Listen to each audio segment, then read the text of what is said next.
When I was 15, my grandfather died on a Sunday morning.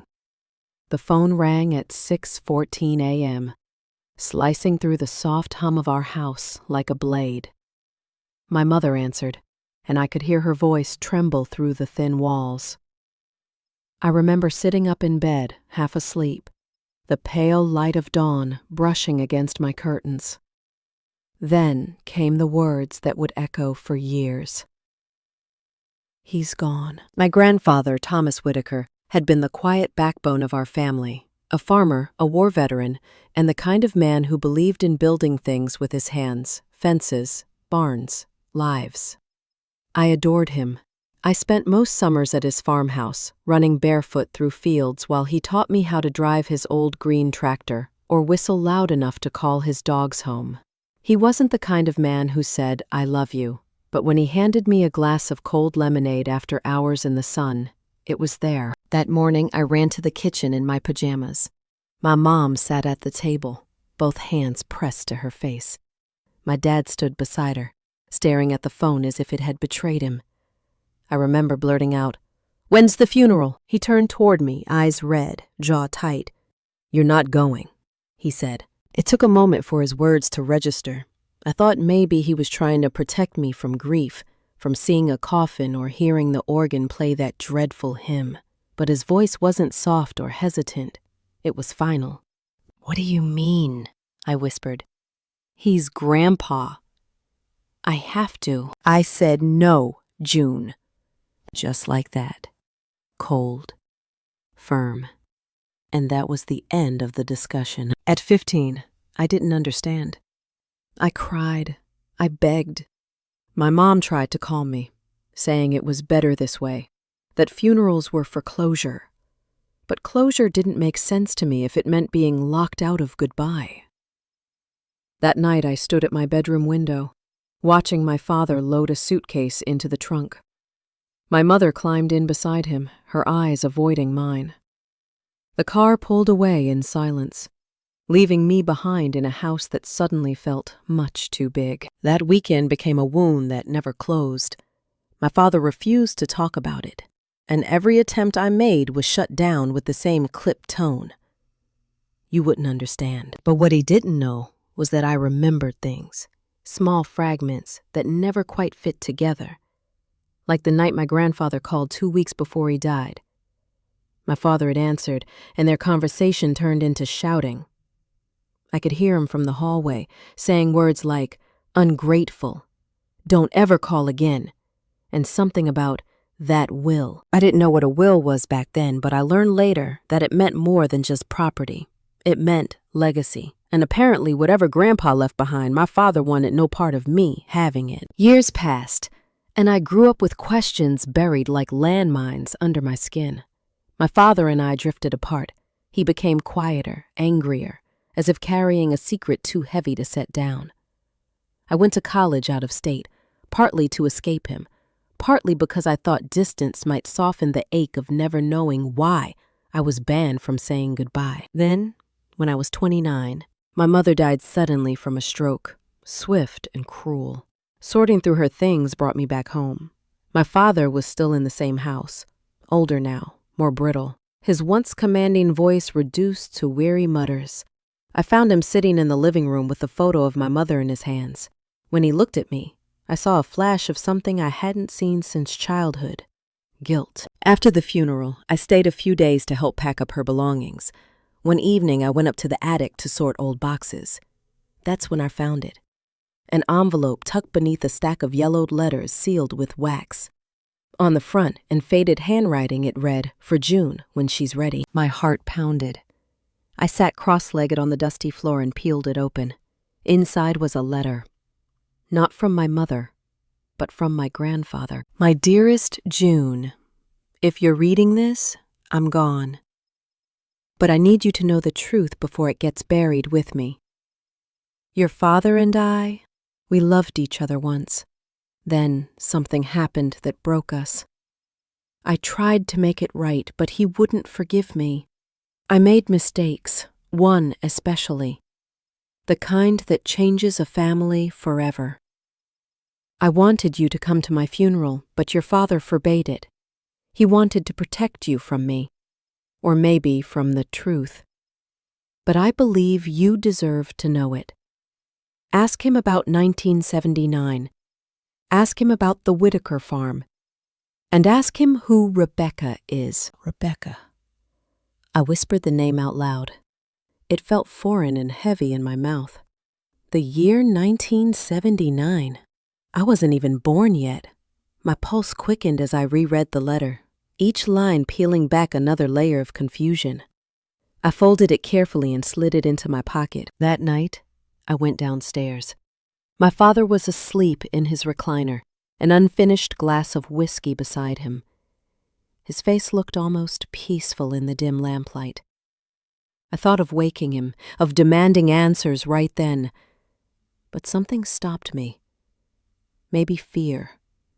Maybe pity. The next morning, I made coffee and waited. When he walked in, I laid the letter on the table between us. "Who's Rebecca?" I asked quietly. His hand froze mid-reach. For a second, I thought he might pretend not to know. Then his jaw tightened. "Where did you get that?" "In Mom's things." He stared at the letter, then at me. His eyes, usually so guarded, flickered with something raw. "That should have stayed buried." "So it's true?" I pushed. "Grandpa wanted me there, and you stopped me because of this."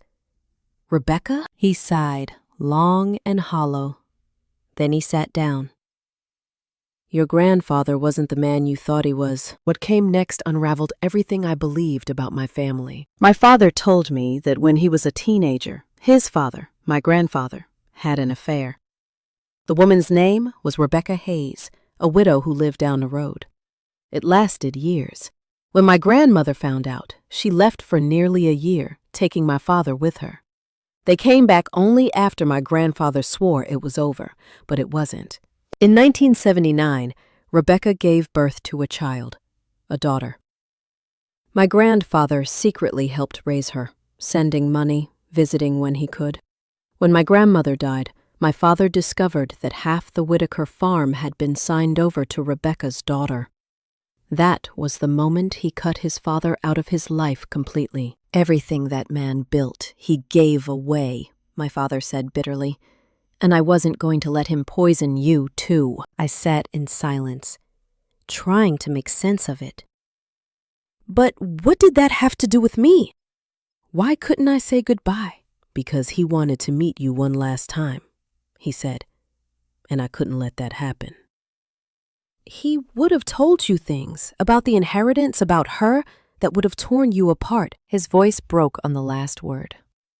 For a moment, I saw the boy he once was. Hurt, betrayed, still carrying his mother's pain. But all I could feel was anger. "You didn't protect me," I said. "You punished me. You took away my right to say goodbye, to know him for myself." He didn't answer, just looked down at his trembling hands. That night, I couldn't sleep. The name Rebecca echoed in my head like a whisper I couldn't silence. I needed to know more about her, about the child, about the part of my family I'd never been allowed to see. So the next morning, I drove to Whitaker County, 2 hours south. The old farmhouse still stood there, though it looked smaller than I remembered. A new family owned it now, but the barn, my grandfather's pride, was still painted red, still standing against the horizon like a relic of another life. At the local diner, I asked about Rebecca Hayes. The waitress, an elderly woman, frowned thoughtfully. "Rebecca?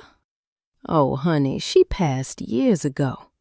But a daughter still lives out near Willow Creek. Name's Carol." "Carol?" My chest tightened. My aunt? My father's half-sister? My blood? I found her address through the county office, a small house on a gravel road surrounded by oak trees. When I knocked, a woman in her late 40s opened the door. Her hair was chestnut brown, her eyes startlingly familiar. "Yes?" she asked. I hesitated. My name is June Whitaker. I think we're family." She froze. Then her hand flew to her mouth. "Oh my God," she whispered. "He told me about you." We talked for hours that day. Carol told me how Grandpa visited her quietly for years, always bringing gifts, teaching her how to fix fences, how to ride horses. He told her about me, the granddaughter he couldn't see. She said he used to carry a picture of me in his wallet. "He wanted to meet you before he died," she said softly. "He said you were the only one who could forgive the past." When I left her house, I sat in my car for a long time, staring at the trees swaying gently in the wind. I thought about all the years I spent hating my father for keeping secrets, and now, the new secret I'd uncovered. The one that tied our pain together like barbed wire. I drove home as the sun set behind me, painting the road in amber light. For the first time, I realized that grief doesn't just come from losing someone. It comes from being denied the chance to say goodbye. When I got home, I found my father in the same chair, the television flickering quietly in front of him. He looked up as I entered. "You went there, didn't you?" he asked. "Yes." "And?" "She's real," I said, "and she's kind." He didn't respond. His shoulders slumped, and I saw tears gathering in his eyes. "Neither did you," he murmured. That night, I couldn't stop thinking about his words, "Neither did you." They played in my head like a confession I hadn't asked for. In all my years of resenting him, I never imagined what his silence had cost him, too. He'd spent decades building walls to contain his anger toward his father, his shame for his mother's humiliation, and his guilt for punishing me because of their sins. He'd become the very thing he hated, a man who buried truth instead of facing it. But understanding doesn't always heal. It just changes the shape of the wound. The next morning, I made breakfast for both of us. The smell of bacon filled the kitchen, and for a fleeting second it felt like we were just father and daughter again. But the air between us was too heavy with things unsaid. I finally broke the silence. "I met Carol," I said softly. "She told me about him, about how much he wanted to see me before he died." He nodded slowly, eyes fixed on his coffee mug. "I know." "You knew? And you still?" "I couldn't," he interrupted. "You have to understand, June. That man ruined my mother's life. She spent her last years crying herself to sleep, talking to ghosts. Every time I looked at him, I saw her pain. And when he tried to make you part of his redemption story, I couldn't let him do that." I stared at him, unsure whether to scream or cry. "So you punished both of us for his mistakes." His lips quivered. "Maybe I did. But I thought I was saving you." I wanted to believe him, but the truth was too tangled to separate right from wrong. That afternoon, I walked through the fields behind our house, the same ones where my father used to teach me how to ride a bike, where he'd cheer as I wobbled through the tall grass. Now, it was overgrown, wild, forgotten, just like us. I found myself whispering to the wind, "Grandpa, what would you have said if you'd seen me that day?" But the wind gave no answers. Only the rustling of dry leaves like soft applause for pain long endured. When I came back inside, my father was gone. His car wasn't in the driveway, and his phone sat abandoned on the kitchen counter. Panic flickered in my chest. I called his name, checked the shed, the garage. Nothing. Hours passed. Evening fell. Then, around 9 p.m., headlights cut through the front window. He stepped out of the car, clutching something in his hands, a small, weathered box. Without a word, he set it on the table. "What is that?" I asked. He hesitated.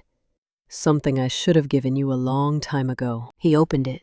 Inside was a gold locket, tarnished and delicate, with my initials engraved on one side. "It was your grandfather's gift to you," he said quietly. "He sent it the week before he died.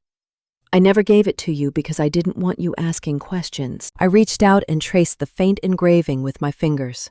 Inside the locket was a tiny photo, me, at about 7 years old, smiling on Grandpa's tractor. I had no idea who took that picture. "How did he get this?" I asked. "Your mother," my father whispered. "She kept in touch with him behind my back. She sent him your pictures every year." My breath caught.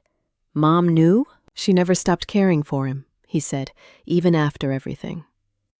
She believed forgiveness mattered more than pride." I couldn't understand that back then. The room fell silent. Outside, the cicadas sang like 1,000 tiny clocks counting down what was left of our time together. Over the next few days, my father seemed lighter somehow. He talked more, even smiled a little. We cooked dinner together, sorting through boxes of memories like two archaeologists of the same ruins. But underneath it all, I sensed something, a fragility, a quiet resignation in his voice, as though he knew his reckoning was near. A week later, I came downstairs to find him, collapsed by the fireplace. His coffee cup had shattered beside him, spilling across the rug. I remember screaming his name, calling 911, pressing my hands against his chest, as if my will alone could restart his heart. But deep down, I knew. I felt it the moment I touched him, that stillness, that impossible silence. My father was gone. The days after were a blur of paperwork, condolences, and casseroles I never touched. The house smelled like lilies and grief. Yet through the numbness, one thought kept haunting me. He died carrying a lifetime of secrets. But at least he'd started to tell the truth before it was too late. A few weeks after his funeral, while sorting through his desk, I found a sealed envelope addressed to me. Inside was a letter written in his uneven handwriting. "June, if you're reading this, I'm finally where I belong, beside your mother, and maybe, if grace allows, forgiven by the man I once called father. I was wrong to keep you from saying goodbye. I see that now. My anger blinded me, my pride poisoned everything I touched. I thought I was protecting you from pain, but I only made you carry mine. Don't let my mistakes define how you love or forgive. Go to his grave. Say whatever you need to say. Maybe it'll free us both. Love, Dad." I held that letter to my chest and wept until my body shook. All the anger, confusion, and sorrow I'd held in for years finally broke open. A month later, I drove to Whitaker Cemetery, a small plot surrounded by oak trees and whispering wind. Grandpa's grave was near the back, marked by a simple stone etched with Thomas Whitaker, 1928 to 2005. The ground was covered in wildflowers, bright and defiant. I knelt, tracing his name with trembling fingers. "Hi, Grandpa," I whispered. "It's me. I'm sorry it took me so long." For a long time, I just sat there, talking to the air, the earth, the space between then and now. I told him everything. The anger, the confusion, the ache of growing up in silence. I told him I met Carol, that she was kind, and that maybe forgiveness ran deeper than blood. And then I said the words that had been trapped in my throat since I was 15. "I forgive you. Both of you." As I stood to leave, I felt something shift inside me. Not joy, not peace, but release. The kind that comes when you stop fighting the past and finally let it rest. When I got home, I placed the locket on the mantel beside a framed photo of my parents. In that moment, I realized the strangest truth of all. Forgiveness doesn't erase what happened. It simply loosens its grip on your heart. A year later, I invited Carol to visit. She came with her teenage daughter, my cousin, though that word felt too small for what she meant to me. We cooked, laughed, and told stories about the man who had broken our family and somehow bound it together again through the wreckage. That evening, as the sun dipped low, Carol handed me something, a faded photograph. It was my father and grandfather standing side by side at the farm, both smiling, caught in a rare moment of peace. On the back, written in my mother's handwriting, were the words, "One day, they'll understand." I think we finally did. Still, some nights I wake up with the memory of that first morning, the ringing phone, my father's voice saying, "You're not going." Now I know he wasn't just forbidding me from attending a funeral. He was trying to bury a lifetime of pain. But pain has a way of clawing its way back into the light. And in that light, I found the truth. Flawed, complicated, but real. Because family, for better or worse, is not built from perfection. It's built from what we choose to mend when everything else has already broken. And I chose to mend it. After that day at the cemetery, I thought closure would come easily, that forgiveness would untangle everything, and I could finally move on. But grief doesn't vanish. It lingers, reshaping itself into quiet moments, into habits, into the spaces people used to fill. For months, I'd catch myself glancing at the chair where my father used to sit, expecting him to mutter something sarcastic about the evening news. I'd start boiling water for 2 cups of coffee before realizing I only needed 1. Sometimes I'd still hear his voice when I was half asleep, that low, gravelly tone saying, "Don't forget your coat, June." He had spent his whole life trying to keep the past buried, but in the end, the truth unearthed us both. One evening, I sat by the fireplace, the same spot where he'd collapsed. The house was quiet, except for the creak of old floorboards and the occasional sigh of wind. The gold locket rested in my palm, warm from my skin. I opened it again, staring at that tiny photo of me as a child, my hair wild from the summer wind, my face carefree. Grandpa's tractor gleamed behind me like a relic of a time before secrets. I found myself whispering, "You were both so broken." And I became the bridge between your ruins. The truth didn't fix everything, but it changed how I saw my family, not as villains or victims, but as flawed humans clawing for redemption in the only ways they knew. A few weeks later, I drove back to the Whitaker farm. Carol had invited me for Sunday lunch. Her daughter, Emily, was baking cornbread when I arrived, the smell drifting through the open windows. The air carried that familiar southern stillness, cicadas humming, wind rustling through tall grass, a screen door squeaking somewhere in the distance. Carol greeted me with a hug that felt both awkward and sincere. She was my father's sister, yet older than me by almost 20 years, a living embodiment of everything he hated and feared. Still, when she smiled, I saw traces of the man who had raised us both in different ways. We ate under the porch, the wood still warm from the morning sun. She told me stories about Grandpa I'd never heard, how he used to sit by the fireplace and hum old gospel tunes, how he'd always leave an extra plate out just in case June ever came by. I laughed, and for the first time in years, it wasn't bitter. After lunch, Carol disappeared inside for a moment and came back holding a small, leather-bound journal.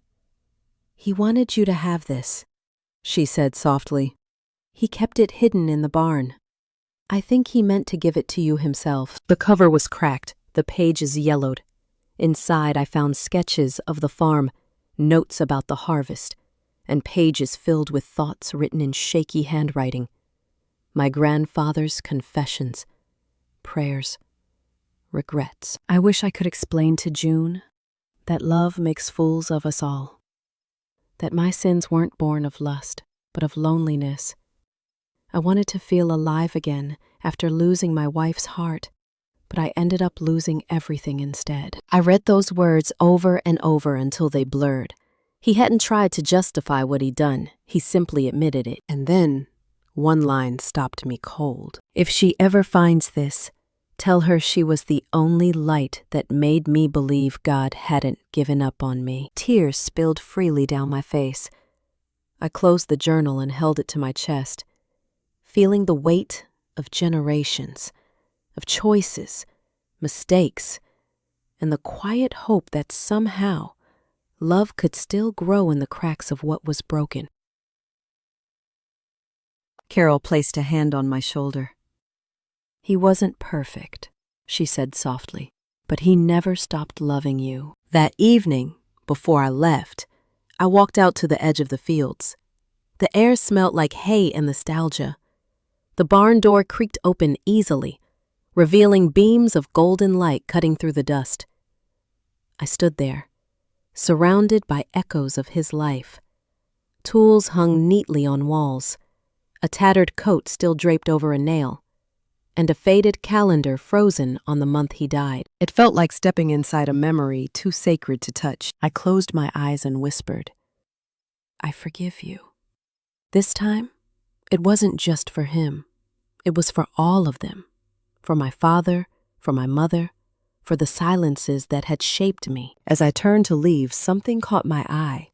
A wooden box, half buried under old hay. Inside were dozens of letters, unsent, addressed to me, each one dated after the fight with my father. June, I hope you still like lemon pie. June, I saw your photo in the paper for the school debate team. You looked so strong, just like your father used to. June, I'm sorry. I know he won't let me near you, but I keep praying that one day you'll know the truth. Each letter was a piece of a love I'd been denied but always sensed. I stayed there until dusk, reading them by the soft orange light filtering through the cracks in the barn. By the time I left, the sky was streaked with violet and gold. I realized then that closure isn't about forgetting. It's about understanding why people hurt us, even when they think they're doing what's right. When I got home that night, I placed the journal and letters beside my father's note. Together, they formed an imperfect mosaic of my family. Betrayal, silence, regret, and love all tangled together like roots under the same soil. Weeks turned into months. I sold the old house and moved closer to the coast, near Charleston, where my mother once dreamed of retiring. I started volunteering at a grief counseling center, listening to others' stories, helping them find peace in the chaos of loss. Maybe that was my way of healing. One afternoon, during a group session, an elderly man shared a story about forbidding his son from attending his wife's funeral because he blamed the boy for her death in a car crash. As he spoke, I felt the same ache twist inside me, familiar, sharp, but softer now. When he finished, I said quietly, "Sometimes love doesn't look like love when it's clouded by pain. But it's still love. We just have to forgive it to set ourselves free." He nodded, tears in his eyes. And in that moment, I realized my pain had become something else, not just a scar, but a bridge. Still, I kept my father's final letter framed above my desk, next to a photo of Grandpa's farm at sunset. They both remind me that truth, no matter how late it comes, is still a kind of grace. One summer evening, Carol called me. Her voice was trembling, but not with sorrow, with joy. "I just wanted you to know, June," she said. "We're restoring the old farmhouse. Emily's moving in. We're calling it Whitaker Home Place again." For the first time, the name didn't sting. It felt right, like something sacred had finally been returned. After hanging up, I stood by the window watching the orange horizon fade into twilight. I thought of all the years I'd spent suffocating under the weight of a secret I didn't even know existed, and how by facing it, I could finally breathe again. The past doesn't let go easily, but it can be transformed. It becomes the foundation of who we are, not because it was perfect, but because we chose to rise from it. That night, I wrote a letter I knew I'd never send. "Dad, Grandpa, I hope you found each other wherever you are. Maybe you're sitting on the porch again, arguing about the weather, or fishing by the river like you used to. I hope you've both learned to forgive yourselves, the way I'm trying to forgive you. Thank you for teaching me that truth, no matter how painful, is the only thing that can truly set a heart free. June." I sealed it, then burned it in the fireplace, the flames curling the paper into ash that drifted upward like tiny ghosts finally released. As I watched them rise, I realized something profound. Forgiveness doesn't mean the story ends. It means it finally begins to make sense. Months passed, and with each one the silence inside me softened. The grief didn't leave, but it began to hum at a gentler frequency. like a song that no longer hurt to remember. I started planting flowers in my new backyard by the coast, wildflowers like the ones that grew over Grandpa's grave. Every spring they bloomed brighter, as if reminding me that life finds a way to return, even after years of being buried. I began to write. It started with small journal entries about forgiveness and the things I wished I'd said. Then it turned into essays, then stories, all inspired by people who carried their pain quietly, the way my father did. I didn't write to heal. I wrote to remember, to give voice to the silences that once ruled my family. Sometimes, I would drive out to the ocean at dusk and sit in my car as the sky turned crimson. The waves crashed like a heartbeat, steady, endless. I'd think about my father, about the nights he probably sat awake, haunted by choices he couldn't undo. About my mother, who believed in grace when everyone else clung to pride. And about my grandfather, a man both sinner and savior in his own story, whose love reached across generations, even in its quiet ruin. One evening, I visited Carol again. The old farmhouse was nearly restored. The paint was fresh, the fences rebuilt, the land alive again with color. Emily ran out to greet me, her hands covered in dirt from planting sunflowers. She reminded me of myself at that age, bright-eyed and curious, untouched by the weight of family history. Inside, Carol showed me a photo that now hung in the hallway, a collage of generations. My grandparents in black and white, my father as a young man, arms crossed and serious. Me and Carol smiling on the porch last summer. Beneath the photos, a small plaque read, "The Whitakers, broken roots, blooming again." I stood there for a long time. Carol placed her hand on my back and said softly, "It feels whole again, doesn't it?" I nodded. "It does," she smiled. "You did that, June. You brought us back together." I wanted to tell her that it wasn't me, that it was time, truth, and the stubborn love that refused to die. But maybe that was what she meant. Before I left, I walked out to the barn one more time. The same smell of old wood and hay filled the air. Dust floated through beams of light, suspended like memories refusing to settle. I opened the window, letting the golden evening pour in. For the first time, I didn't feel like a stranger there. I felt like I belonged, not to the pain, but to the peace that came after it. Outside, the fields swayed gently in the breeze. The horizon stretched wide and endless, and in that quiet moment, I could almost hear their voices.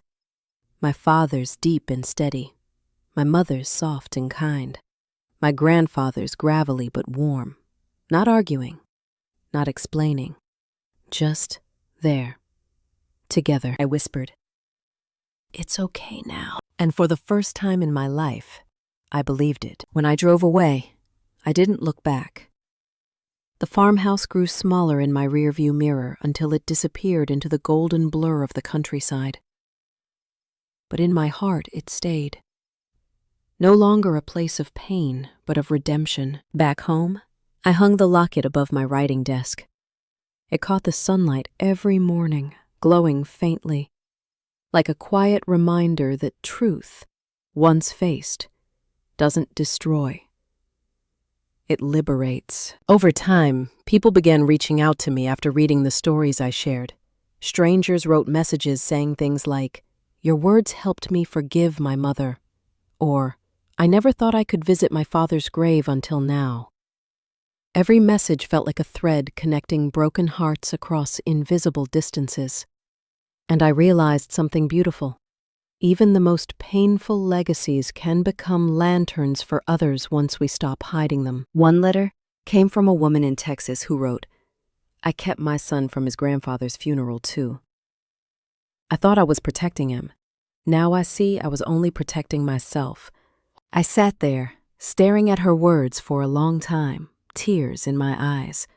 It was like hearing my father speak again through someone else's regret. I replied simply, It's never too late to open the door you once closed. That night, as the waves crashed outside my window, I wrote the final lines of my memoir, the one that began as a confession and became a conversation with the world. I wrote, "My father forbade me from going to my grandfather's funeral. For years, I thought that was the day my heart broke. But now I see it was the day our family began its long journey back to the truth. Sometimes love protects. Sometimes it wounds, and sometimes it suffocates. But even when it falters, love is still the thread that holds everything together, if we're brave enough to face what it's tied to." When I finished writing, I closed my laptop and looked toward the mantel, where my parents' photo sat beside the locket. The light from the lamp made the gold gleam faintly, as if both of them were there, listening. I whispered, "We made it." The room was still, but I could feel them somehow, not as ghosts, not as guilt, but as peace. The kind that comes when truth is no longer a wound, but a scar, faint yet proud, proof that healing happened. And that's what this story really is.